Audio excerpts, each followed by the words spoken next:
हो।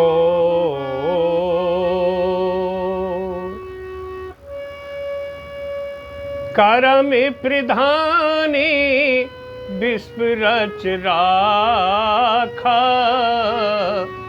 जो जस करई सो तस फल चाखा।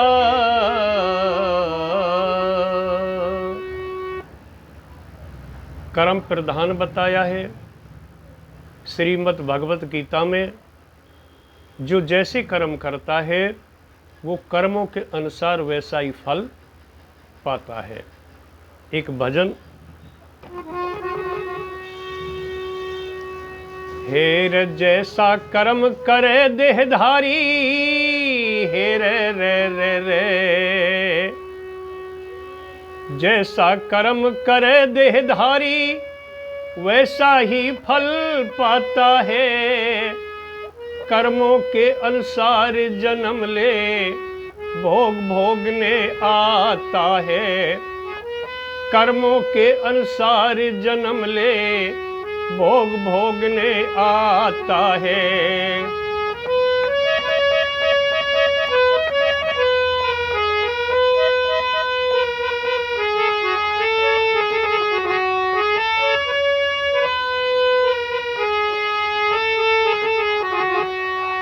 कामधेनु गौ माता के संग 5 सांड फिरते वन में। पार्वती ने हांसी कर ली, गौ ने श्राप दिया क्षण में। छो में भर के न्यू बोली तू तो राजा द्रौपद के जन्मे। तेरे भी 5 पति होंगे, तू सच्ची धार लिए मन में, सच्ची धार लिए मन में।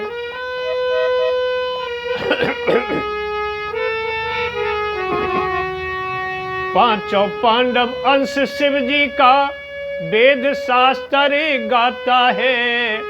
कर्मों के अनुसार जन्म ले भोग भोगने आता है। जैसा कर्म करे देहधारी वैसा ही फल पाता है।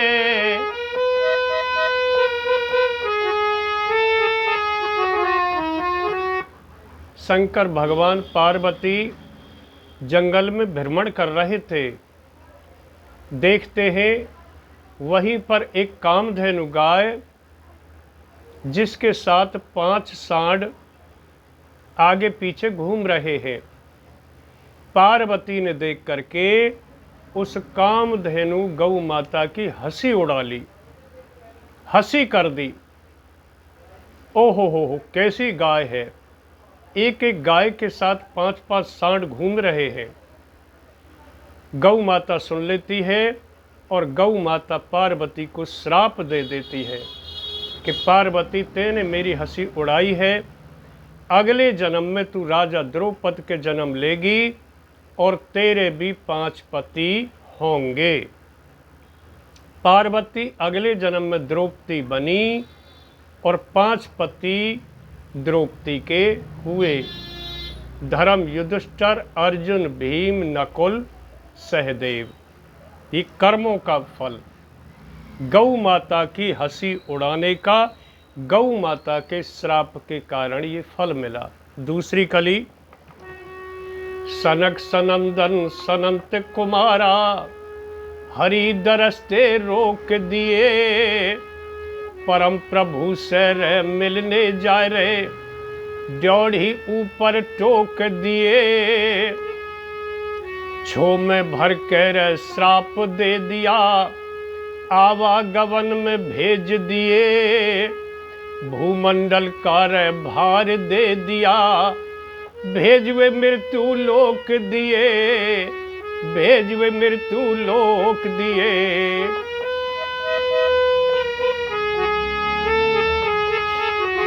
ले लेके अवतार प्रभु पृथ्वी का भार हटाता है।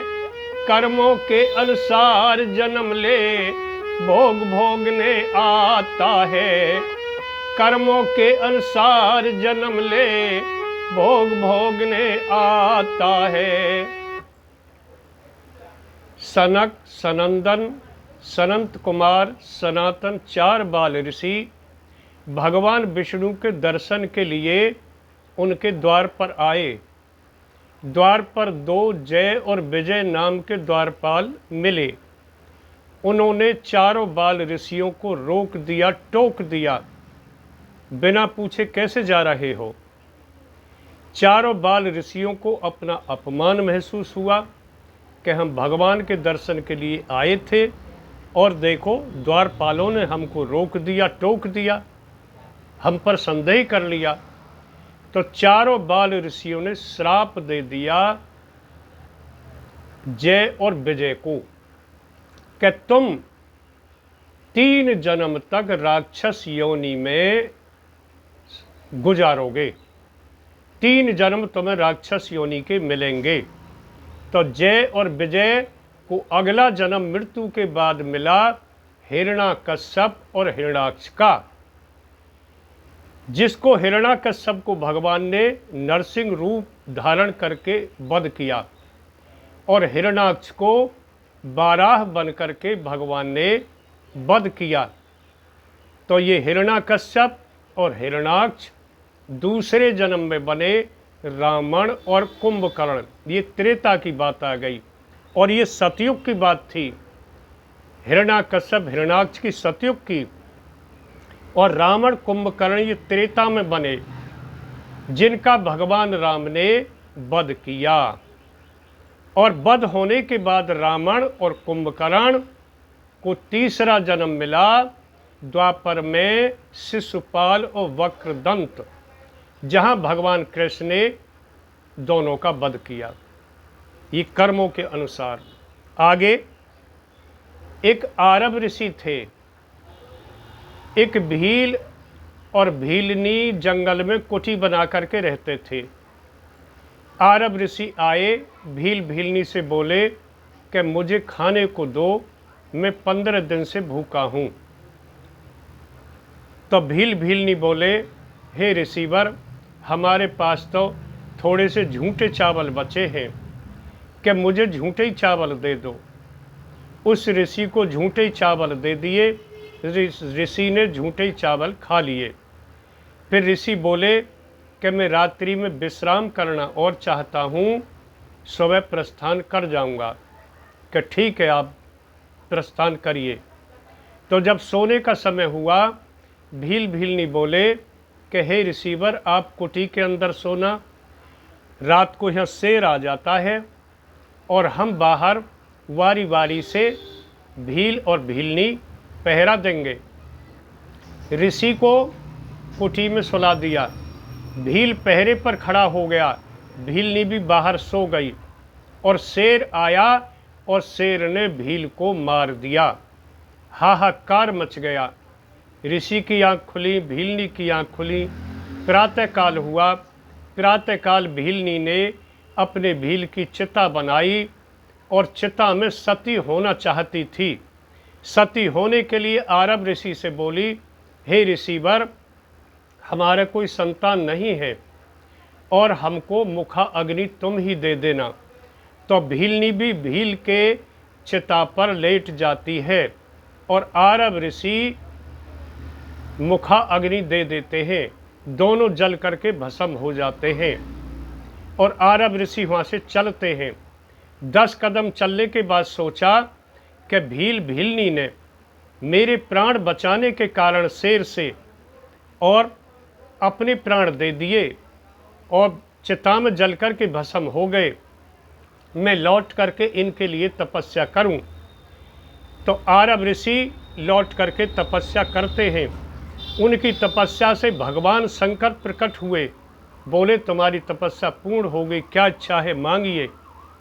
तो ऋषि ने मांगा कि एक भील और भीलनी मेरे प्राण बचाने के कारण चिता में जल कर के भस्म हो गए।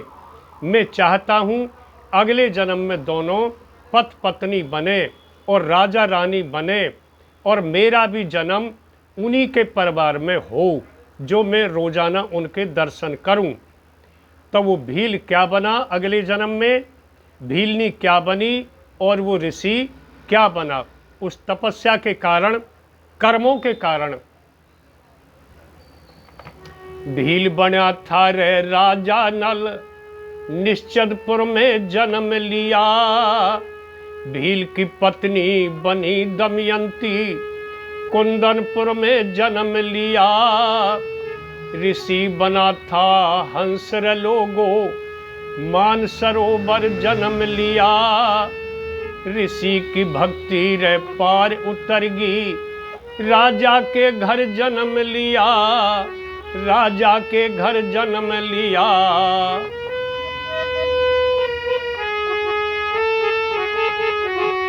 हे रे पार उतर गई, जोत मिला दी, यही जगत का नाता है। कर्मों के अनुसार जन्म ले, भोग भोगने आता है।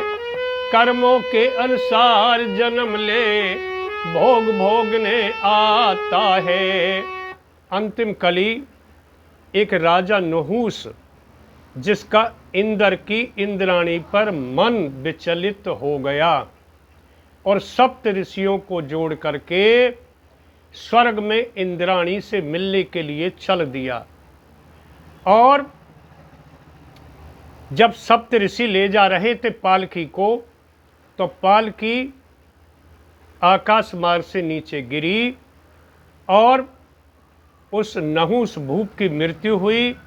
अगला जन्म सर्प का मिला, और जब सर्प की मृत्यु हुई तो 12 साल सर्प बन करके, मर करके, बियाबान में सड़ करके उसके प्राण निकले। उसकी ये दुर्गति हुई कर्मों के फल के अनुसार। नहुस भूप सुरगते गिर गया, करनी में भंग पड़ गया था। इंद्राणी से रे मिलना चाहा, जब से काम बिगड़ गया था। सप्त ऋषि लिए जोड़ पालकी में, सारा नखरा झड़ गया था। 12 साल रहा सर्प यौन में, बियाबान में रह सड़ गया था। बियाबान में सड़े गया था।